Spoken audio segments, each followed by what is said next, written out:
உமக்கு மேல் ஒருவரும் இல்லையே, எல்லோருக்கும் மேலாக உயர்ந்தவர்.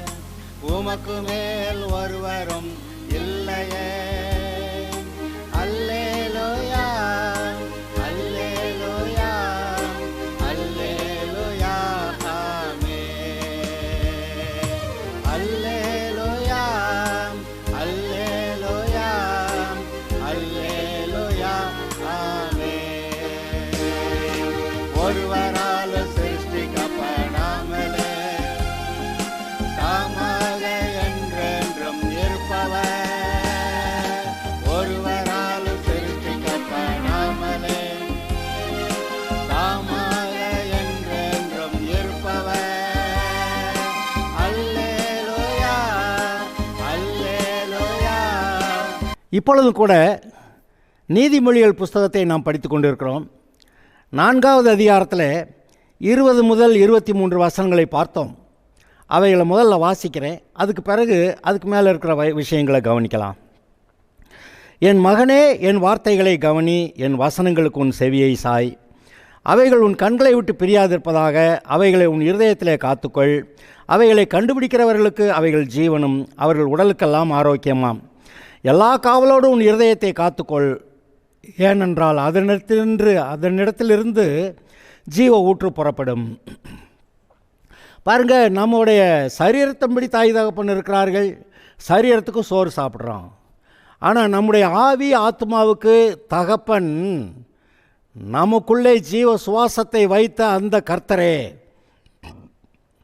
ஆதாம் உண்டாக்கப்பட்ட போது சரீரத்தை செஞ்சார் மண் எடுத்து, ஆனால் அவனுக்குள்ள ஜீவன் தேவனிடத்திலிருந்து நேரடியாக வந்தது.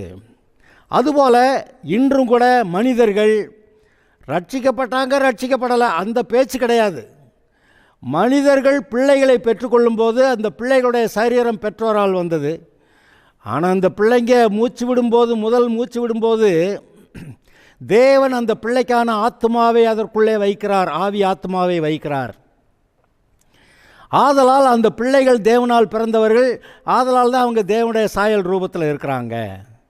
இப்போ நீங்களும் நானும் இயேசுவை ஆண்டவராக ஏற்றுக்கொண்டு கிறிஸ்துவுக்குள்ள புது சிருஷ்டியாக மறுபடி பிறந்தவர்களாக இருக்கிறோம். நாம் தேவனோடு கூட இணைக்கப்பட்டிருக்கிறோம். இப்பொழுது தேவனுடைய வார்த்தைகள், இந்த ரட்சிக்கப்படாதவர்களுக்கும் தேவனுடைய வார்த்தை வரதான் செய்யுது. ரட்சிக்கப்படாதவர்களுக்கு தேவனுடைய வார்த்தை வரலைன்னு நினைக்காதீங்க. தேவனுடைய வார்த்தை வராமல் அவங்க ரட்சிக்கப்பட்டு கர்த்தர்ட்ட வர்றாங்க. அங்கே பிதாவாகிய தேவன் போய், நான் என்னுடைய குமாரனா இயேசுவை உங்களுடைய பாவங்களுக்கு பரிகாரம் செய்யும்படி செஞ்சுருக்கிறேன், நீங்கள் எல்லாம் வாங்க, என்னுடைய குமாரன்ட்ட வாங்க, என் குமாரன்ட்ட வந்தீங்கன்னா அவருடைய ரத்தம் உங்களை கழுவிடும், பரிசுத்தமாக்கிறோம், நீங்கள் தேவனுடைய பிள்ளையாயிருவீங்க, நீங்கள் ரட்சிக்கப்பட்டுருவீங்க, பரலோகத்துக்கு வரலாம் அப்படின்னு சொல்லி பிதாவாகிய தேவன் தான் உலகத்தில் இருக்கிற எல்லா ரட்சிக்கப்படாத மனுஷன்ட்டையும் போய் பேசி, ஒருவேளை பரிசுத்த ஆவியானவருக்கு உதவி செய்கிறார், அது வேறு. ஆனால் பிதாவாகிய தேவன் தான் எல்லாருக்கிட்டையும் பேசி, வாங்க என்கிட்ட குமாரன்ட்ட வாங்க, என் குமாரன்ட்ட வந்தீங்கன்னா அவர் தான் பாவத்துக்கு பரிகாரம் செஞ்சுருக்கிறாரு, அவருடைய ரத்தம் உங்களை கழுவும், பரிசுத்தமாக்கும், நீங்கள் ரட்சிப்படையலாம். இப்போ நீங்கள் பாவத்தில் இருக்கிறீங்க, பாவத்தின் பிள்ளைகளாக இருக்கீங்க, ஆனால் இப்போ நீங்கள் தேவனுடைய பிள்ளையாக வரலாம், அதுக்கு இயேசுக்கிட்ட வாங்கன்னு உலகத்தில் இருக்க எல்லா மனுஷன்ட்டையும் கர்த்தர் பேசிக்கிட்டு தான் இருக்கிறாரு. ஆனால் ரட்சிக்கப்பட்ட நமக்கு இப்போ தேவனுடைய பிள்ளையாக இருக்கிறவங்க நம்ம எப்படி தேவனுடைய குடும்பத்தில் எல்லா ஆசீர்வாதங்களும் அனுபவிக்கிறது மட்டுமில்ல, தேவனுடைய குடும்பத்தில் கர்த்தருக்கு சாட்சியாக எப்படி கர்த்தருடைய நாமத்தை மகிமைப்படுத்த இந்த உலகெங்கும் இவரே தேவன், இயேசுவே இரட்சகர் என்று உலகெங்கும் அறிவிக்கக்கூடிய அந்த பெரிய ஸ்லாக்கியத்தை நமக்கு கொடுத்துருக்கிறார். ஆனால் அதே சமயத்தில் அந்த ஸ்லாக்கியம் இருக்குதுன்னா நாம் அவருடைய வார்த்தையை நமக்குள்ளே வச்சு அவருடைய பரிசுத்த ஆவியில் நிரம்பி தேவனுடைய பலத்தில் நிரம்பி இருந்தால் ஒழிய இந்த வேலையை செய்ய முடியாது. அதனால தான் பாருங்கள், இயேசுவானவர் ஞானஸ்நானம் எடுத்தப்போ பரிசுத்த ஆவியானவர் வந்து இறங்கினார். பரிசுத்த ஆவியில் நிறைஞ்ச பிறகுதான் தேவ ஆவியானவர் அவரை வனாந்தரத்துக்கு கூட்டி போகிறாரு. எதுக்கு? சோதிக்கப்பட. இயேசு பரிசுத்த ஆவியில் நிறைந்தவராதான் வனாந்தரத்துக்கு சோதிக்கப்பட போனார். ஆனால் சோதனையில் ஜெயித்த பிறகு லூக்கா 4வது அதிகாரத்தில் நீங்கள் வாசிப்பீங்க, அவர் சோதனையில் ஜெயித்த பிறகு ஆவியின் பலத்தோட கூட புறப்பட்டு போனார் அப்படி போட்டிருக்கு. சோதிக்கப்பட போகும்போது பரிசுத்தாவின் நிறைவோட போகிறார். ஆனால் சோதனையை ஜெயித்த பிறகு ஆவியின் பலத்தோட கூட போகிறாரு. அதாவது இன்றைக்கும் கூட நாமும் கூட ஒருவேளை சோதனைக்குள்ளே நுழையிறோம், ஃபயர் டெஸ்ட், அக்கினி பரீட்சை, ஒரு அக்கினி பரீட்சைக்குள்ளே நுழையிறோம், அல்லது ஜெயித்துட்டு அந்த அக்கினி பரீட்சை விட்டு ஜெயமாக கர்த்தருடைய வல்லமையோடு கூட வெளியே வர்றான். இந்த சோதனையப்போ எல்லாரும் விழுந்துட்டு அங்கே விழுந்தேன் இங்கே விழுந்தேன்னு சொன்னாக்க அப்படித்தான், ஒரு பிரயோஜனம் இல்லை.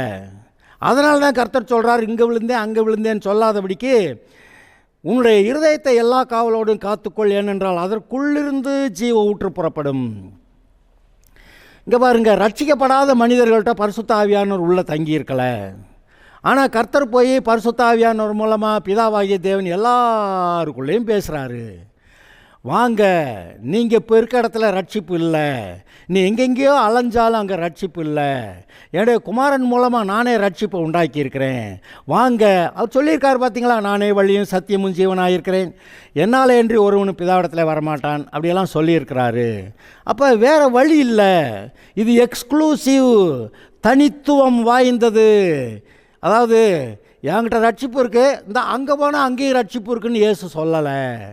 பிதாவாகிய தேவனுமே என் குமாரன்ட்ட வாங்க ரட்சிக்கப்படுவீங்க, அதெல்லாம் அந்த அங்கே போனாலும் ரட்சிக்கப்படுவீங்க அப்படின்னு அவர் சொல்லலை. இயேசுவே வழி சத்தியம் ஜீவன், இவரையன்றி பிதாவிடத்தில் வர பரலோகத்துக்கு போக வர வழியே இல்லை. ஆதலால் ரட்சிக்கப்படாத ஆட்கள்கிட்டையும் கர்த்தர் பேச தான் செய்கிறாரு. ஆனால் என்ன பேசுகிறாரு, என் கூட வந்தால் ரட்சிக்கப்பட்டுருவ, நீ இப்போ இருக்கிற நிலைமையில் ரட்சிக்கப்படலை, இப்போ இருக்கிற நிலைமையில் நீ பிசாசோடைய பிள்ளையாக இருக்க, பாவத்தோடைய பிள்ளையாக இருக்க, போகிறது நரகம் போயிடுவ. அதனால் நீ ஏன் கூட வா, இந்த இயேசுக்கிட்ட வா, என்னுடைய குமாரனா இயேசுக்கிட்ட வா, அவரும் பாவங்களுக்கு பரிகாரம் செஞ்சுருக்கிறாரு, நீ பாவத்தை விட்டு மனம் திரும்பி என்னுடைய குமாரன்ட்ட வந்துட்டேன்னா அவரும் பாவத்தெல்லாம் மன்னிச்சிருவார், நீ என் குடும்பத்தில் பிள்ளையாக இருக்கலாம் அப்படி சொல்லி அங்கே அவங்கக்கிட்ட பேசுகிறாரு. நம்ம ரட்சிக்கப்பட்டு வந்துட்டோமா, ரட்சிக்கப்பட்டு வந்தப்போ நமக்கு இன்னொரு பெரிய விசேஷம் வந்திருக்கு. நான் சொன்னேன், இந்த ரட்சிக்கப்படாதவங்கக்கிட்ட பரிசுத்த ஆவியானவர் தங்கலை, உள்ளே தங்கியிருக்கலன்னு. ஆனால் வெளியே இருந்துக்கிட்டே பேசுவார். ஆனால் ரட்சிக்கப்பட்டவர்கள்ட்ட உள்ள பரிசுத்த ஆவியானவர் வருகிறார். எந்த ஒரு மனுஷன் எப்பொழுது இயேசுவை ஆண்டவராக ஏற்றுக்கொள்கிறானோ அப்பொழுதே பரிசுத்த ஆவியானவர் அவனுடைய உள்ளத்தில் தங்குகிறார்.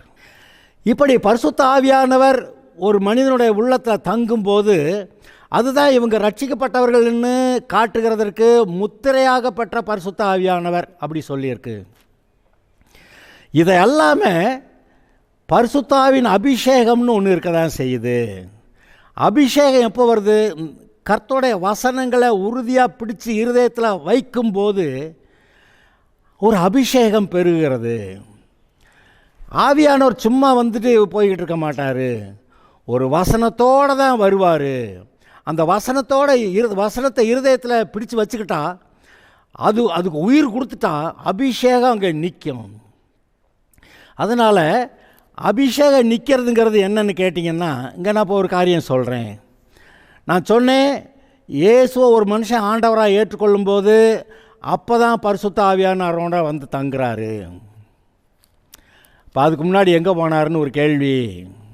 ரட்சிக்கப்படாத மனிதன்ட்டா அவர் போய் உள்ளே தங்காமல் என்ன செய்கிறாரு, அவன் வேறு ஆளுக்கு இடம் கொடுத்து அவன் பாவத்தின் பிள்ளையாக இருக்கும்போது அங்கே போய் அவர் தங்க முடியும்.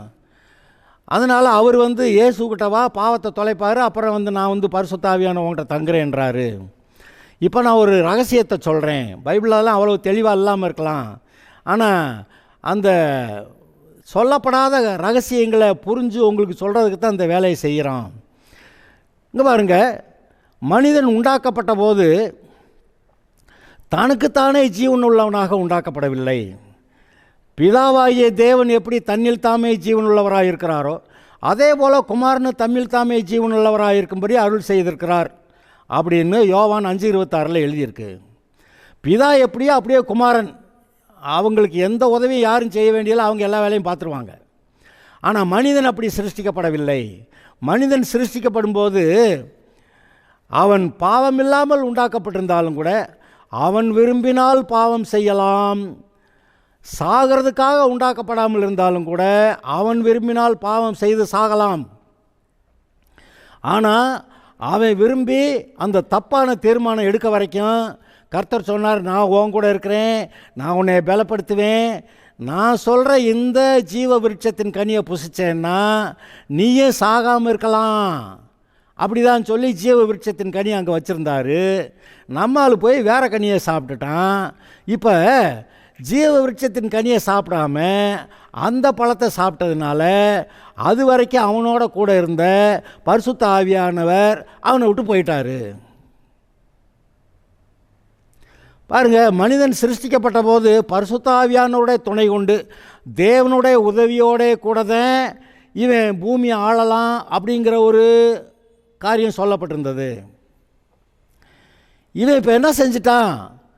தேவனை இல்லாமே நான் என் வேலையை பார்க்குறேன் அப்படின்னு சொல்லி கட்சி வேற எதிர்கட்சியில் சேர்ந்துட்டான்.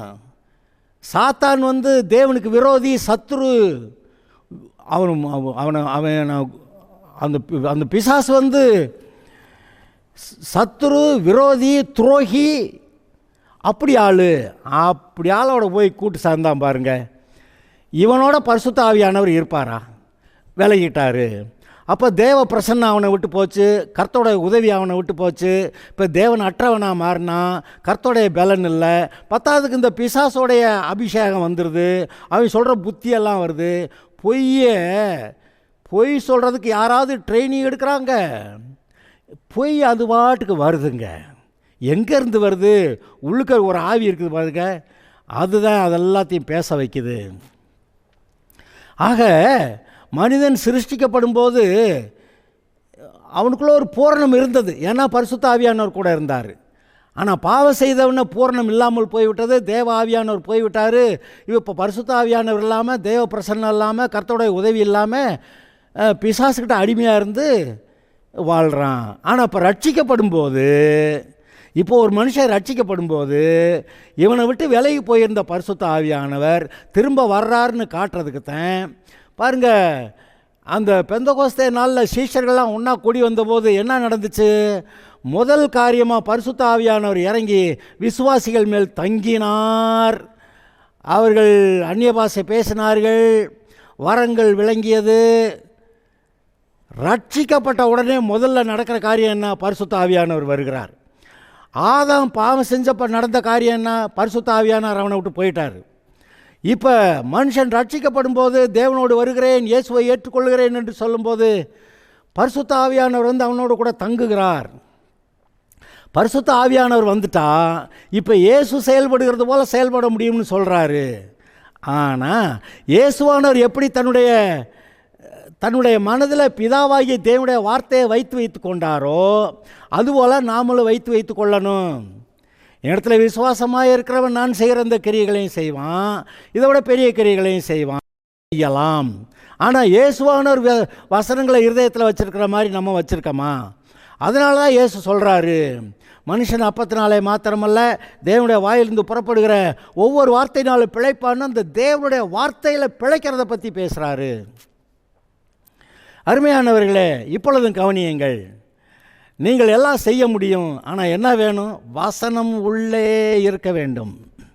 இந்த வசனம் உள்ளே வேணுங்கிறதுனால தான் இயேசுவானவர் சும்மா இருக்கல, அவர் தான் மனுஷகுமாரனா விதைகளை விதைக்கிறாராம். சில விதை வழியருகே, கற்பாறையில், முள்ளில், அதெல்லாம் வேஸ்ட்டு. ஆனால் நல்ல நிலத்தில் விழுந்தது 30, 60, 100 கனி கொடுக்கிறது. உங்கள் இருதயம் நல்ல நலமாக இருந்தால், வசனங்களை ஏற்றுக்கொண்டா, வசனங்களை பாதுகாத்து கொள்ளுமானா, வசனங்களுக்கு வேலி அடைச்சி காத்துக்கிறது, அதுக்கு தண்ணீர் ஊற்றுறது, அந்த வசனங்களை திரும்ப திரும்ப அறிக்கையிடுறது, அந்த வசனங்களை நம்புகிறேன் ஆண்டவரேன்னு சொல்லி அறிக்கையிட்டு அவருக்கு நன்றி சொல்கிறது, அந்த காரியங்களை அந்த வசனத்தின் நிமித்தம் சொல்லி கொண்டிருக்கும்போது அந்த வசனம் அவருடைய இருதயத்தில் தங்குகிறது. வசனம் உள்ள தங்கிருச்சுன்னா விசுவாசம் வந்துடுது. விசுவாசம் வந்தால் விசுவாசத்தின்படி பேசினபடி எல்லாம் நடக்குது. மலையை பார்த்து எவனாவது பெயர்ந்து போ என்று சொல்லி தன்னுடைய இருதயத்தில் சந்தேகப்படாமல் விசுவாசித்தால் அவன் சொன்னபடியே ஆகும். ஏனென்றால் அவனுக்குள்ளே விசுவாசம் இருந்தது. ஏன் விசுவாசம் இருந்தது? கர்த்தருடைய வசனம் இருந்தது.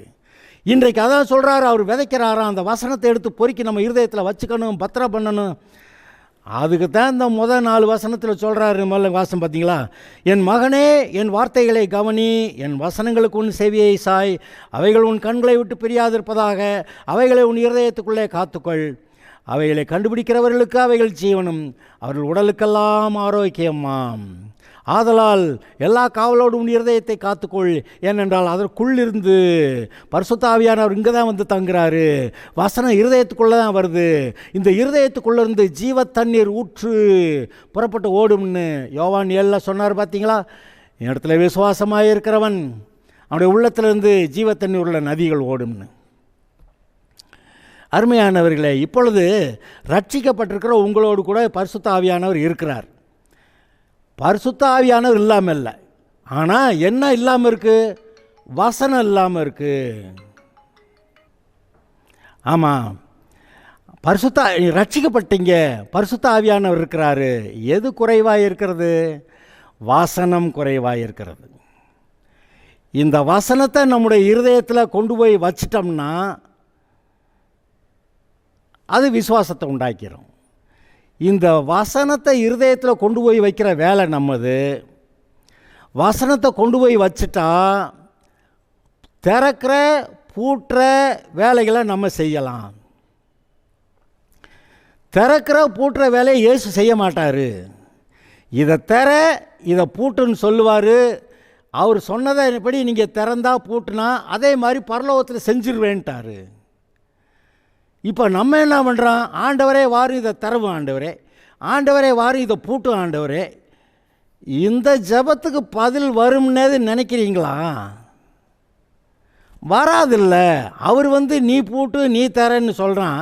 நம்ம இருந்துக்கிட்டு நீர் வாரும் ஆண்டவரே கதவை பூட்டும் கதவை தரோம்னா, அவர் வந்து காற்றையும் கடலையும் இறையாதே நீ சொல்லுன்னா நம்மளுக்கு இல்லை நீங்கள் தான் வந்து சொல்லணும். அவர் அன்றைக்கி சரீரத்தில் பூமியில் இருந்தார், அதனால் எழுப்புனாங்க, அவர் அதை அதட்டினார். இப்போக்கி அவர் சரீரத்தில் பூமியில் இல்லை. இப்போ அவர் எத்தனை தடவை கூப்பிட்டாலும் அங்கேருந்து சரீரத்தில் இங்கே வரமாட்டார். அவருக்கு பதிலாக தான் நீங்கள் செய்கிறீங்கன்னு அன்றைக்கே டோஸ் விட்டார். சந்திரரோகியாக வந்த ஒரு பையனுடைய தகப்பன் சீஷர்கள்ட்ட கூட்டி வந்தான், பிள்ளைய கூட்டி வந்தான். அவங்களால துரத்த முடியாமல் போச்சு. இயேசு சீஷர்களை மெச்சிக்கிட்டாரா? இந்த மாறுபாடு உள்ள சந்ததியோட கூட இன்னும் நான் எவ்வளவு நாளைக்கு இருப்பேன் அப்படின்னு யார் சீஷர்களை திட்டுறாரு? ஏன்டா இந்த சந்திரரோகியாக இருந்த பிசாசுக இருந்த அந்த பையன் இருந்த பிசாசு உங்களால் விரட்ட முடியாமல் போச்சு? நீங்கள் மாறுபாடு உள்ள சந்ததி, நான் நினைக்கிற மாதிரி நீ நினைக்க மாட்டேங்கிற, என்னை விட்டு மாற்றி மாற்றி யோசிக்கிற, செய்கிற, பேசுகிற. ஏன் நான் நினைக்கிற மாதிரி நினைக்கக்கூடாதா, சிந்திக்கக்கூடாதா, செயல்படக்கூடாதா அப்படின்னு சீஷர்களை திட்டின விஷயம் அங்கே தான் எழுதியிருக்கு. அப்போ நீங்களும் நானும் இன்றைக்கி வசனத்தை உள்ளுக்க வைக்கலைன்னா ஐயோ ஆண்டவரே வாரும்பா, அவர் நம்மளை திட்டுவார். அதாவது ப்ரொவிஷன்ஸ் எல்லாம் கொடுத்த பிறகு அதை எடுத்து வச்சுக்கிறலன்னா, இங்கே பாருங்கள், தேவனுடைய சர்வாயுத வர்க்கத்தை தரித்து கொள்ளுங்கள். அது சொல்லப்பட்டிருக்கிற சர்வாயுத வர்க்கத்தில் ரட்சிப்பு உங்ககிட்ட இல்லையா, சத்தியம் இல்லையா, விசுவாசம் இல்லையா, கர்த்தருடைய வசனம் இல்லையா, ரட்சிப்புன்னு தலை சீரா இல்லையா, எதுங்க இல்லை? எல்லாம் இருக்கிறது. ஆனால் அதெல்லாம் எடுத்து மாட்டிக்கிட்டோமா? அந்த அந்த அந்த தேவனுடைய சர்வாயுத வர்க்கத்தை எடுத்து மாட்டிக்கிட்டோமா? அதெல்லாம் நம்ம கீழே வச்சுருப்போம். தலை சீராக இருக்குது, சத்தியம்னு கச்சை இருக்குது, இங்கே விசுவாசம்னு மார்க்கவசம் இருக்குது, இங்கே பாதரட்சை இருக்குது, இங்கே எல்லாம் இருக்குது, ரட்சிப்பெல்லாம் இருக்குது. ஆனால் எடுத்து மாட்டிக்கிறல. அது எப்படி மாட்டிக்கிறது? அவர் எதுக்கு அந்த வாசனத்தை கொடுத்துருக்கிறாரோ அதெல்லாம் இருதயத்தில் வச்சு, இயேசுவின் நாமத்தினாலே ரட்சிக்கப்பட்டிருக்கிறேன். அன்றைக்கு தாவீது என்ன சொன்னான்? இவன் யார்? இந்த விருத்த சதனம்லாம் இந்த பெலிசன், இவன் யார்? கர்த்தருடைய சேனையை நிந்திக்கிறதுக்கு இவன் யார் அப்படின்ட்டு. நான் விருத்த சதனம் உள்ள ஆள். விருத்த சதனம் உள்ள ஆளுன்னா என்ன அர்த்தம்? தேவனோட கூட உடன்படிக்கை பண்ணியிருக்கிற ஆள். இன்றைக்கி இவனை கொன்று இவனுடைய தலையை வாங்கி இவனுடைய மாம்சத்தை ஆகாயத்து பறவைக்கும் காட்டு மிருகங்களுக்கு நான் கொடுப்பேன்ட்டு போய் கல்லை விட்டு எரிஞ்சு கொண்டான். ஏன்? அவனுக்குள்ள வார்த்தை இருந்தது. நான் தேவனோட கூட உடன்படிக்கை பண்ணாலும் விருத்த சேதனம் பண்ணாலும் தேவன் என்னோட கூட இருக்கிறாரு, எனக்கு ஜெயம் கொடுக்குறாருன்னு அந்த உறுதி. ஒரு விஷம் ஒரு சிங்கத்தையும் ஒரு விஷம் ஒரு கரடியையும் அடியனாகி நான் கொன்று ஓட்டேன், அந்த சிங்கத்தை வாயை கிழிச்சு அதோடைய பிடியிலிருந்து ஆட்டுக்குட்டியை விடுவித்தேன் அப்படின்னு நான் சொன்னானே. நீ போக வேண்டாம், உன்னால் முடியாதுன்னு சொல்கிறப்பெல்லாம் இவன் எப்படி சொல்கிறான்? ஏன்?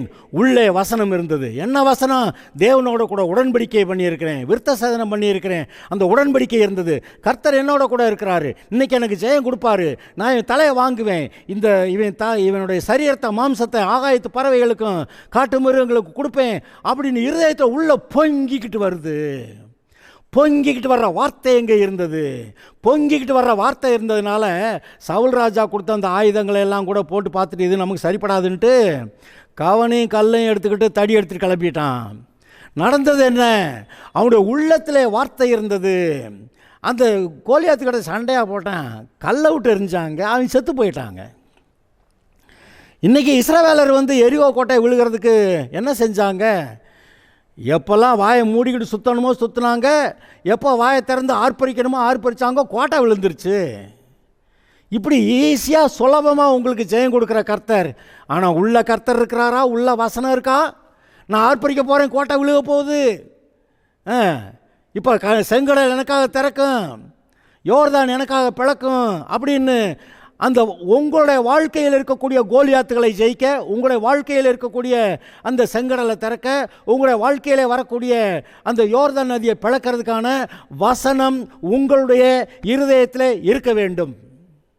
அதனால தான் அவர் சொல்கிறார், என் மகனே என் வார்த்தைகளை கவனி, என் வசனங்களுக்கு உன் செவியை சாய், அவைகள் உன் கண்களை விட்டு பிரியாதிருப்பதாக, அவைகளை உன் இருதயத்துக்குள்ளே காத்துக்கொள், அவைகளை கண்டுபிடிக்கிறவர்களுக்கு அவைகள் ஜீவனும் அவர்கள் உடலுக்கெல்லாம் ஆரோக்கியமாம். ஆதலால் இந்த இருதயத்துக்குள்ளது தான் ஜீவ ஊற்று வர்றதுனால இந்த இருதயத்தை எல்லா காவலோடும் காத்துக்கொள் அப்படி சொல்கிறாரே. ஹலோ, நீங்கள் என்ன நினைக்கிறீங்க? இன்னமும் ஆண்டவரே வாரும் இந்த பிசாசை துரத்தும், ஆண்டவரே வாரும் எனக்கு இந்த அற்புதம் செய்யும். அற்புதத்தை செய்கிறதுக்கு வாயால் பேசுகிறது நீங்களும் நானும்னு அவர் சொல்லிட்டாரு. எவனாயில் இந்த மலையை பார்த்து நீ பேர்ந்து சமுத்திரத்தில் தள்ளுண்டு போய் என்று சொல்லி தன்னுடைய இருதயத்தில் சந்தேகப்படாமல் விசுவாசித்தால் அவன் சொன்னபடியே ஆகும் என்று அவர் சொல்லிட்டாரு. இதோ பரலோக ராஜ்யத்தின் தெருவுகளை கொடுக்குறேன்னுட்டாரு, கொடுத்துட்டாரு. நீங்கள் எதை கட்டுறீங்களோ அது பரலோகத்தில் கட்டப்பட்டிருக்கும், நீங்கள் எதை கட்டவிழ்க்கிறீங்களோ பரலோகத்தில் கட்டவிழ்க்கப்பட்டிருக்கும்னா ஆண்டவரே நீர் வாரும் திறக்கணும், ஆண்டவரே இந்த வசனமெல்லாம் இருக்குது, நீர் தான் திறக்கணும் ஆண்டவரே. இல்லை, நடக்காது. நமக்கு புத்தி என்றைக்கு தான் சரியாகிறது? நம்முடைய புத்தியை சீர்படுத்துவோமாக. ஆனால் ஒரு குறை இருக்குது, வசனம் உள்ளுக்க இல்லைன்னா உள்ள வசனத்தை தூக்கி வைக்கணும், இதை விசுவாசிக்கணும். விசுவாசிக்கலைன்னா கர்த்தர் கோபப்படுறாரு. விசுவாசம் இல்லாமல் தேவனுக்கு பிரியமாயிருப்பது கூடாத காரியம். என்னை இடத்துல வருகிறவர்கள் நான் உண்டென்றும் தன்னை தேடுகிறவர்களுக்கு நன்மை செய்கிறவர் என்றும் விசுவாசிக்க வேண்டும். அப்போ நான் கர்த்தர்கிட்ட வந்துட்டு என்னை ஆசீர்வதிப்பார், நான் விசுவாசிக்கிறேன்னு சொல்ல ஏன் முடியலை? இந்த வீட்டார், இந்த உலகத்தார், இந்த பாவமான காரியங்கள், பாவ இச்சைகள் இதெல்லாம் போய் இருதயத்துக்குள்ளே அங்கே உட்காந்துக்கிட்டு கர்த்தருடைய வசனத்துக்கு இடம் கொடுக்க மாட்டேங்குது. இப்போ சிலர் ஏதோ வீட்டை ஏதோ வாங்குகிறாங்க, வாங்கிட்டு போய் வீட்டை போய் பார்த்தா அதில் வேற எவனோ குடியிருக்கான், அவனை வெளியேற்றுறது பெரிய போராட்டமாகிடுது. இன்றைக்கி உங்கள் இருதயத்தில் கர்த்தருடைய வசனத்தை குடி வைக்காமல் வேறு எதையாவது குடி வச்சுருந்தீங்கன்னா அப்புறம் அதை வெளியேற்றுறது கஷ்டம். அதை வெளியேற்றி போகிறது மட்டும் இல்லை, கர்த்தருடைய வசனத்தை கொண்டு போய் உள்ளே வைக்க வரைக்கும் விசுவாசம் வராது. அப்புறம் எங்கிட்ட நம்ம வேலை பார்க்குறது? இயேசுவை போல் வேலை பார்க்க தான் உங்களையும் என்னையும் கர்த்தர் வச்சுருக்கிறாரு. ஏன் அவர் அப்படி சொன்னார்? அவர் இங்கே இருக்கிற வரைக்கும் பார்த்தார் வேலையை, அப்புறம் இப்போ பரலோகத்துக்கு போக வேண்டியிருந்துச்சு, தேவனுடைய வலது பார்சலில் உட்காந்துருக்கிறாரு. இப்போ அவர் அங்கே போயிட்டார், இங்கே வேறு யார் வேலையை பார்க்குறது? அதனால தான் அவர் சொன்னார், இதோ நான் என் பிதாவிடத்துக்கு போகிறபடியால் அங்கே போகிறேன், அதனால் இடத்துல விசுவாசமாக இருக்கிறோம், நான் செய்கிற இந்த கிரியைகளையும் செய்வான், இதோட பெரிய கிரியைகளை செய்வான்னாரு. இவர் அங்கே போகிறேன், அதனால் இங்கே உனக்கு தேற்றரவாளனை அனுப்புகிறேன், அவர் உனக்கு எல்லா சத்தியத்திலும் நடத்துவார், வரப்போகிற காரியங்கள்லாம் அறிவிப்பார், உன்னை பலப்படுத்துவார், போதிப்பார், எல்லாம் இயேசு என்னெல்லாம் செஞ்சாரோ அதெல்லாம் உனக்கு செய்வேன்னு சொல்கிறாரு. இப்போ நீங்கள் மகனே மகளே உன் சமத்து அப்படின்னு சொல்கிற மாதிரி வருதா இல்லையா? ஏன்னா வசனத்தை எடுத்து உள்ளே வச்சுட்டா நீங்கள் பலசாலி தான். கோலியாத்தை காலி பண்ணிடலாம். அவன் எத்த தண்டி கோலியாத்தாக இருந்தா என்ன, அதை பற்றி நம்ம கவலை இல்லை. பெலிஸ்தர்களுடைய சேனை வருதா வர. சிம்சோன்ட்டா பரிசுத்த ஆவியானவர் இருந்தார். கர்த்தருடைய வார்த்தையும் அவனுக்கு இருந்துச்சு. பரிசுத்த ஆவியின் அபிஷேகம் இருந்தப்ப ஒரு கழுத தாடை எலும்பு எடுத்து எத்தனை பேரை கொண்டான் பாருங்க. அபிஷேகம் இருந்தப்ப அந்த 300 நரியை பிடிச்சி 2 நரியா வாழை கட்டி பந்தத்தை கட்டி பெலிஸ்தருடைய வெள்ளாமையில் ஓட்டி விட்டான் இருக்கு. நம்மளை விட்டால் ஒரு நரியை கூட பிடிக்க முடியாது. ஆனால் அபிஷேகம் வந்தபோது, இன்றைக்கு நமக்குள்ளே அபிஷேகம் இறங்கும்போது, அபிஷேகம் எப்போ இறங்கும்? வசனம் இறங்கும்போது. வசனத்தை நீங்கள் தான் கொண்டு போய் உள்ளே வைக்கணுன்றாரு. கர்த்தருடைய வசனத்தை ஏற்றுக்கொள்ளணுங்கிறாரு. இந்த பரிசேயர் சதுசேயர் ஏற்றுக்கிறாதனால தான் அவங்க அவரை விசுவாசிக்கலைன்னு சொல்கிறாரு. இப்போவும் கர்த்தருடைய வசனத்தை நாம் விசுவாசித்தோமானா, அவரை ஏற்றுக்கிட்டோமானா, அந்த வசனத்தை ஏற்றுக்கிட்டா, வசனம் ஏற்றுக்கிறதுனா என்னது? இன்றைக்கி நீங்கள் பரிசுத்தவான்களாக இருக்கீங்க, நீதிமான்களாக இருக்கீங்க. அவருடைய சாயல் ரூபம் மட்டும் இல்லை, அவருடைய மகிமையும் உங்களுக்கு கொடுக்கப்பட்டிருக்கிறதுன்னு சொல்லி யோவான் 17 எழுதியிருக்கலையா? அவருடைய மகிமையும் உங்கள் மேல் இருக்கிறது. பரிசுத்த ஆவியினாலே உங்களை பலப்படுத்துவேன் என்று சொல்லுகிறார். அப்போ வசனங்களை உள்ளே வச்சு கர்த்தர்கிட்ட காத்திருந்து பலப்பட, கர்த்தருக்கு காத்திருக்கிறவர்களோ புது பலன் அடைந்து கழுகளைப் போல சட்டைகள் எடுத்து எழும்புகிறார்கள். அவருக்கு காத்திருக்கும் போது, வசனத்தை கொண்டு அவர்கிட்ட காத்திருக்கும் போது அந்த காரியங்களெல்லாம் நடைபெறுகிறது. ஆதலால் அருமையானவர்களே, இன்றைக்கி நமக்கு இந்த இடத்துல ஒரு லேக்குனா, இந்த இடத்துல ஒரு கேப்பு, இந்த இடத்துல ஒரு அங்கே எம்டினஸ் இருக்குது. நம்முடைய இருதயம் எம்டியாக இருந்தால் இருதயத்தில் தைரியம் இல்லை, தைரியம் இல்லாதனால பலனும் இல்லை. ஆனால் உள்ள வசனம் வந்துட்டால் ஒல்லி பாய்ச்சா மாதிரி இருந்தாலும் சரி, வசனம் வந்துருச்சுனாக்கா கர்த்தர் பேசுகிற மாதிரி பேசிடுவாங்க, செஞ்சு விடுவாங்க காரியங்களை. பாருங்கள், எலியா நம்மை போல பாடுள்ள மனுஷனாக இருந்தோம்னு போட்டிருக்கு. உங்களை என்னையும் தைரியப்படுத்துறதுக்கு தான் கர்த்தர் இதெல்லாம் சொல்லியிருக்கிறாரு. இன்றைக்கி எலியா அப்படி கர்த்தருடைய வசனத்தை தன்னுடைய இருதயத்தில் வச்சுக்கிட்டு, இஸ்ரவேலின் தேவனாகிய கர்த்தருக்கு முன்பாக நிற்கிறேன் நான் அப்படின்னு சொல்லி, என் வார்த்தை இல்லாமல் மழையோ பனியோ பெய்யாதுன்னு சொல்லிட்டு போயிட்டான். அப்புறம் அவன் தான் மழையும் பனியும் பெய்ய வைக்க வேண்டியதாச்சு. அருமையானவர்களே, அங்கே நின்னா, கர்த்தருடைய சமூகத்தில் நின்னா, அபிஷேகம், பலன், வார்த்தை எல்லாம் ஒன்று சேர நமக்குள்ளே வருகிறது.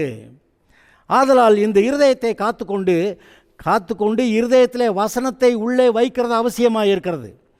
அவர் எப்படி சாயல் ரூபமாக நீங்கள் இருக்கீங்க, அவர் எப்படி உங்களுக்கு பலன் கொடுத்துருக்கிறாரு, எப்படி நீங்கள் அவருக்கு சாட்சியாக இருக்கீங்க, எப்படி நீங்கள் அவரை மாதிரி அற்புதம் செய்வீங்க, எப்படி நீங்கள் இவரே தேவன், இயேசுவே ரட்சகர், இந்த இயேசுவே ரட்சகர், இந்த தேவனே தேவன் எப்படி நீங்கள் சொல்லுவீங்க? உங்களுடைய வாழ்க்கையில் ஜனங்கள் பார்க்கணும், உங்களுடைய வாழ்க்கையில் வார்த்தையில் உண்மையை பார்க்கணும், உங்களுடைய வாழ்க்கையில் சத்தியத்தை பார்க்கணும். அப்போ அவங்களே நம்புவாங்க. சத்தியத்தை எப்படி பார்ப்பாங்க? நம்ம இருதயத்துக்குள்ளே சத்தியம் இருக்கணும், இந்த கர்த்தருடைய வசனங்கள் நம்முடைய இருதயத்தில் இருக்கணும். அப்போ தான் அந்த வார்த்தைகள் வெளியே வரும். இருதயத்தின் நிறைவினால் வாய் பேசும்.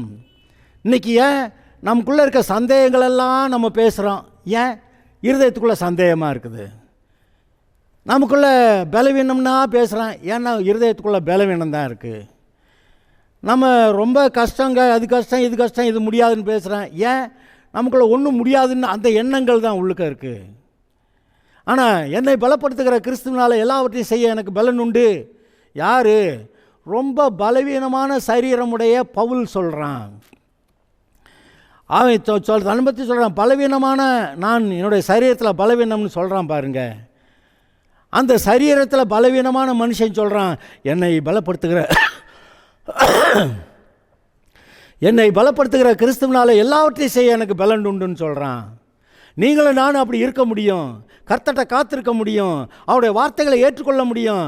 அவர் இன்னங்களை அவருக்கு நம்மளை பரிசுத்தப்படுத்துகிறோம்னா என்ன அர்த்தம்? இந்த கண்ட குப்பையெல்லாம் நம்முடைய மனதிலிருந்து வெளியே எடுத்துட்டு கர்த்தருடைய வசனங்களை நம்ம இருதயத்தில் வைக்கிறது.